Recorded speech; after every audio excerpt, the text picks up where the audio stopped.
라이프라인 10 10분 메시지 서울 목동 예명교회 이성우 목사님의 말씀입니다. 요한복음 1장 40절에서 42절 말씀입니다. 요한의 말을 듣고 예수를 따르는 두 사람 중에 하나는 시몬 베드로의 형제 안드레라. 그가 먼저 자기의 형제 시몬을 찾아 말하되 우리가 메시아를 만났다 하고 데리고 예수께로 오니 예수께서 보시고 이르시되 네가 요한의 아들 시몬이니 장차 게바라 하리라 하시니라. 게바는 번역하면 베드로라. 아멘. 세례 요한이 예수님에 대해서 세상 죄를 지고 가는 하나님의 어린 양이로다 라고 여러 번 증거를 하지만 아무도 그 예수님께 관심을 갖지 않았습니다. 그러나 세례 요한의 제자 중에 두 사람이 관심을 가지고 예수님께 나아갔고 예수님께서는 그들을 데리고 바로 예수님의 지성소로 초청을 해서 많은 교제를 나누십니다.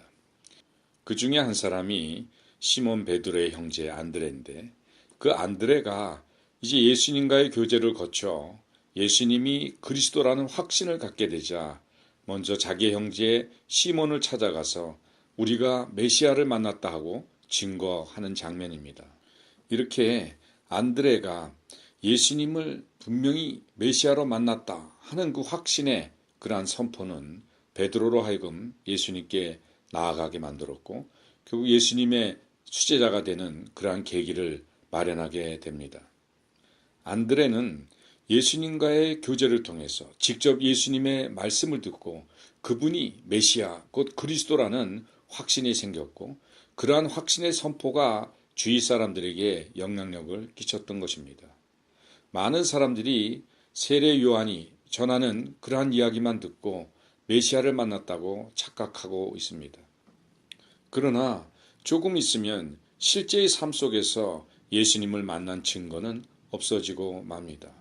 말씀을 직접 들은 자와 전해 들은 자의 차이가 그것입니다. 안드레는 예수님과 직접 교제를 나누고 직접 말씀을 듣는 가운데 메시아에 대한 분명한 확신이 있었고 그러한 확신을 가지고 형제 베드로를 찾아가서 얘기한 것입니다. 내가 메시아를 만났다. 와서 보라 하자 그 확신이 베드로 하여금 그 발걸음을 옮기게 만든 것입니다. 우리 주님은 주님의 말씀에 관심을 갖는 자들에게 확신을 심어주시기를 원합니다. 주님의 말씀 앞에 나와 말씀을 듣고 예수님께서 어떤 분이신가 하고 관심을 갖는 자들에게 주님이 그리스도이심을 분명한 확신으로 심어주기를 언제나 원하고 계신다는 것입니다. 그것이 어떤 표적이나 환상보다는 우리의 삶 속에서 우리를 인도하시고 우리와 늘 함께 하시고 동행하시는 그분을 말씀을 통해서 깨닫게 하고 알게 하시기를 원하신다는 것입니다. 많은 사람들이 예수님을 만났다 하는 것을 환상을 보고 그의 음성을 들어야 예수님을 만났다고 생각을 합니다. 그러나 예수님께서는 우리의 삶 속에 매 순간 함께 하기를 원하시지 그러한 환상이나 표적 같은 것을 통해서 우리와 동행하기를 원하시는 분이 아니십니다. 저도 초신자 때는 그러한 많은 간증들을 듣고 나도 예수님을 보고 싶다. 또 예수님을 만나고 싶고 예수님의 음성을 듣고 싶다. 그러면 내가 더 확신에 차서 더 열심히 신앙생활을 할 텐데 그런 마음을 가지고 많이 기도도 했습니다. 그렇지만 예수님을 보지도 못했고 예수님의 음성을 듣지도 못했습니다.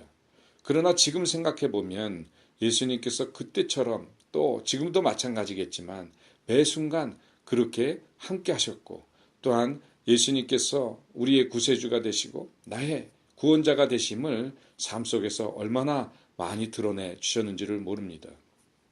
제가 평신도 때 무역 사업을 하고 있을 때 네덜란드로 출장을 간 적이 있었습니다. 당시에 저는 세계 특허를 가진 비치 샌달을 가지고 있었는데 그 품목을 가지고 상담차 그곳에 가게 됐습니다.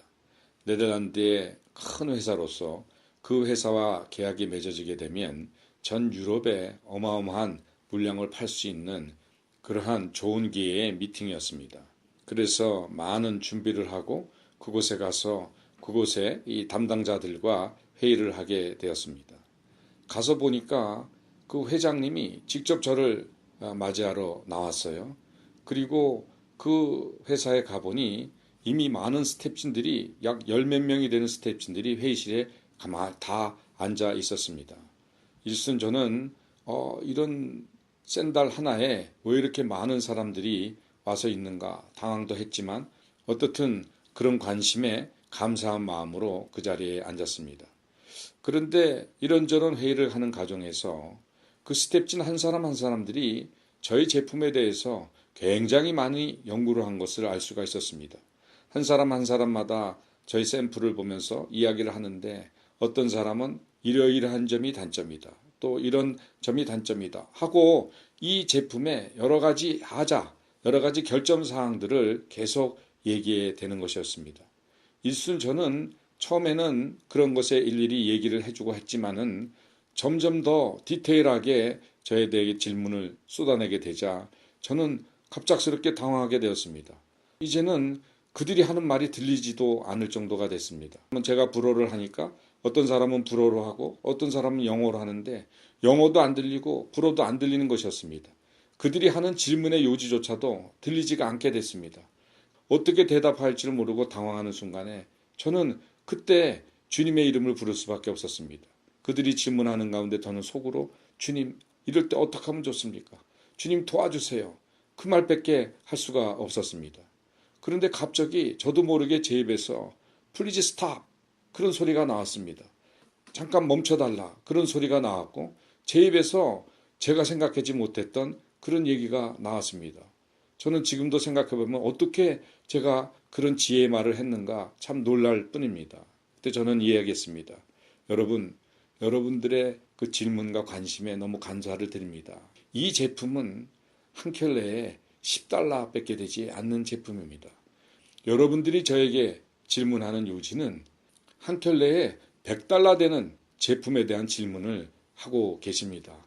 이 제품은 그것의 10분질 가격밖에 되지 않습니다. 라고 저는 얘기를 했습니다. 그랬더니 제 옆에 앉아 계시던 회장님이 고개를 끄덕끄덕거리며 웃으시면서 됐다고 맞다고 그러면서 회의를 그만 끝내자고 했습니다. 그리고 저에게 큰 오다를 주었던 기억이 있고 그 회장님이 직접 또 제 기차를 타고 파리로 돌아가는 길에 기차역까지 마중 나와서 저녁까지 대접해주고 돌아가신 그런 기억이 있습니다. 하나님은 우리의 구세주입니다. 우리의 사소한 문제까지도 함께 동행하시며 해결해 주시길 원하십니다. 그리고 주님이 우리와 함께 하심을 증언하시길 원하십니다. 주님의 말씀에 관심을 가진 자들에게 얼마든지 주님의 주님 되심을 드러내길 원하시고 확신을 심어주시기 원하고 또한 그런 자들에게 장차에도 어떻게 인도하고 내가 주관하리라 하는 그런 것을 보여주시길 원합니다. 본문 42절에 보게 되면 안드레가 베드로를 예수님께 데리고 나오자 예수님께서 내가 요한의 아들 시몬이니 장차 개발하리라 하시니라 하는 이야기가 있습니다. 예수님은 시몬을 보자마자 요한의 아들이요 또한 너는 앞으로 장차 베드로 반석과 같은 그러한 개바가 되리라 라고 말씀하고 계십니다. 그것은 바로 우리의 미래를 아시고 우리의 비전을 그 미래를 비전으로 알려주시는 것입니다. 우리가 우리의 장차 삶에 대한 분명한 목적의식을 갖길 원한다면 비전을 갖기 원한다면 우린 주님의 말씀 앞에 늘 나가야 됩니다. 그런 가운데서 주님께서 우리에게 분명한 목적의식과 비전을 심어주십니다. 사랑하는 성도 여러분, 주님은 주님의 말씀에 관심을 가지고 나오는 자들에게 분명한 확신을 심어주시길 원하고 우리의 삶 속에서 일일이 동행하시며 살아계신 하나님을 증거하고 또한 그러한 자들에게 하나님의 비전을 주셔서 그 비전을 향해 흔들림 없이 나아가게 하시는 분이십니다. 그 좋으신 주님 앞에 늘 나아가 우리의 구세주 되시는 예수님을 분명히 증거하시는 자 여러분 모두가 되시기를 예수님의 이름으로 축원합니다. 지금까지 서울 목동 예명교회 이성우 목사님의 말씀이었습니다.